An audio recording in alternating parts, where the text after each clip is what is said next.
So what's going on, guys? My name is Mr. Dalek JD, and in this video I'm going to be bringing you a true revelation to the Revelations DLC format. We of course are going to be getting a huge twist, and in this video I want to present you guys with a theory on what I think might happen within the end of DLC 4. Now, a few other people have spoken about this idea, but I want to fully bring this out into light and discuss why this could be a possibility. You see from the title, I'm going to basically try and explain why I believe in Revelations we'll be seeing the characters of our Origins crew as children in the house. Every single one is going to be a child in the house. Now, I do want to stress this is just a theory. I have absolutely no idea how this is going to play out when we actually get to Revelations, and this is just based on some ideas that I've heard from Rad Austins and Glitching Queen talking about the idea of the characters being children in the house. It sounded like a really cool idea, and I looked deep down into zombies and the entirety of Black Ops 3 zombies that we've had so far, and basically try and find any little things that can indicate and make this theory more valid. I really hope this video blows your mind, so if at any point you enjoy it, be sure to drop a like rating. Hopefully by the end of the video you'll feel your like was justified,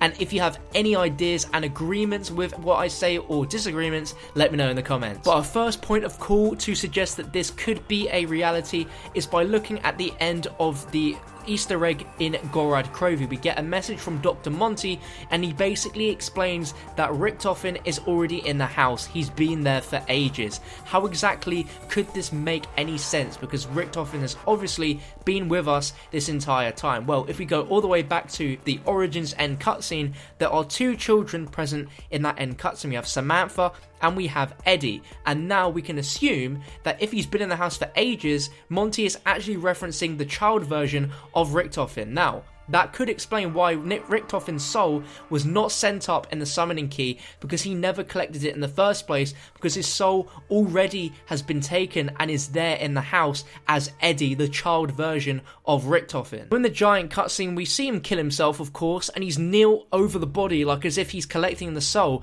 but we know what the process is when someone's collecting the soul in the summoning key. The summoning key floats in the air for a good few seconds while the soul is captured from the body. We don't ever see that, and if that does happen, he does it in a ridiculously quick amount of time. But as we see at the end of the Gorod Krovi Easter egg, the soul is not in that key. So we hear at the end of the Origins cutscene, Eddie says that he's disappointed that he didn't get his turn, and Samantha says, "Tomorrow, Eddie, you can make the rules." We know that in the Black Ops storyline, it was Samantha that first controlled the zombies, and then in Black Ops 2, it was Richtofen's, and that is a surefire reference to that. Now, our next point of call of evidence is looking in Dark Eisendrache. Samantha has her room within that castle, and she has a lot of artwork plastered along the walls. Artwork she's drawn herself with crayons and pieces of paper, and there is one weird image that hasn't really been spoken about much. Until recently I noticed it, where there's an image of a door. It's got a sign above it which says that this is a door, and there's two characters. There's one on the left which is signed Dad, so that's obviously Maxis, and there's someone on the right that looks very reminiscent of Takio. It's wearing the World at War style hat, and it's also wielding a small sword. Now, it's in no way the same sort of size and length as the katana that Takio wields, but if it's a child version, you could expect that he would be playing with a child version of a katana, so like maybe a small toy sword or something like that. Also, with Japanese katana history, there are always two katanas. One is the huge long one that we see Takio wielding most of the time, but they also have a small one. It could be the one that this child is wielding in the image. Now, there's nothing to suggest that that image definitely is Takio, but it looks a lot like his World at War counterpart, and all the souls we've collected are the World at War versions of our characters, or at least a different version of our characters that look more like the World at War versions. Now we're jumping forwards to another little bit of evidence, which is Richtofen's scrap from Shadows of Evil. There's a little bit that says, "We are different but the same." That is of course referencing the other versions that they have to go out and kill, and from the interview I had with Jason, he said specifically that the characters have to go out and kill every version of themselves in every single universe, which could even include their own version that they are right now, the Origins version. They might even have to kill themselves, and Richtofen says, "I must convince the others there is no other way, we all must die." Now from that we gathered that we had to kill the other versions of the characters, but what's to say they might have to sacrifice their own versions of themselves as well? It says we all must die, and then underneath it the children children will be safe in the house.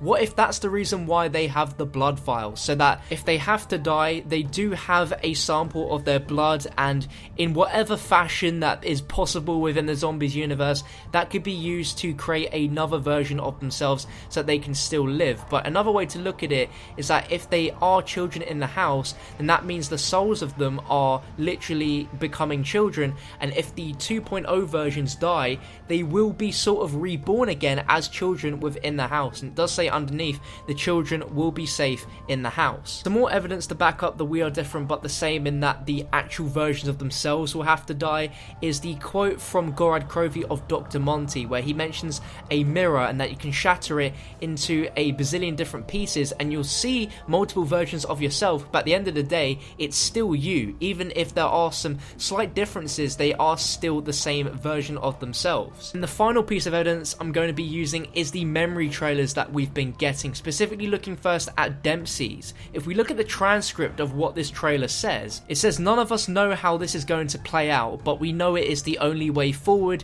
We can only hope our souls find a better future." And at this point, he's looking at the blood vials and then the 1.0 version of his soul, as if he's talking to him, as if, right, this is the next step of the plan. Specifically the bit that says, "We can only hope our souls find a better future." He's directly talking about the 1.0 versions, the souls that were sent up from Gorad Krovi into the house. At this point, the Origins versions, their mission is basically done at this point. There's nothing else they can do. It's now up to the souls to find a better future. And linking in the Memories trailer of Nikolai, he mentions at the end, those untainted by darkness and chaos, the innocent, the children, they will help find a better tomorrow. So it's like as if at this point the souls that have been sent up to the house, they are going to be the next part of the plan. And with the souls as the next part of the plan, the final kind of cog in the system to get this whole thing fixed, it's the children that are going to be in the house that are going to be the ones that are going to find a better tomorrow. And those souls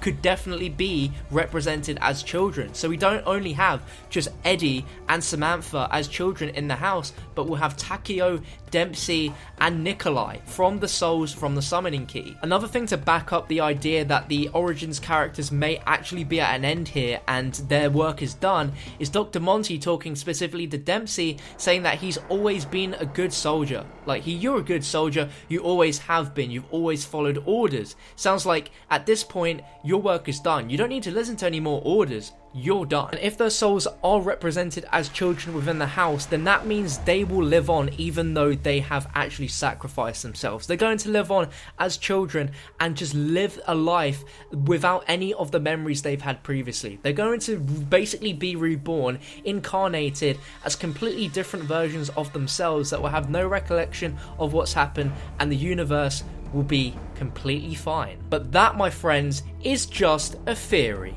A game theory. I really like that too much. But guys, if you have enjoyed this video, please drop it a like rating. It's something I've been thinking about for a long time now. I haven't got around to making this video for a good few weeks, but it's been an idea been rattling around in my head, and as the memory trailers have come out and stuff, it's just solidified this idea even more so. But I'd love to know your thoughts down below in the comment section. But thank you for watching. I'll catch you on another one soon.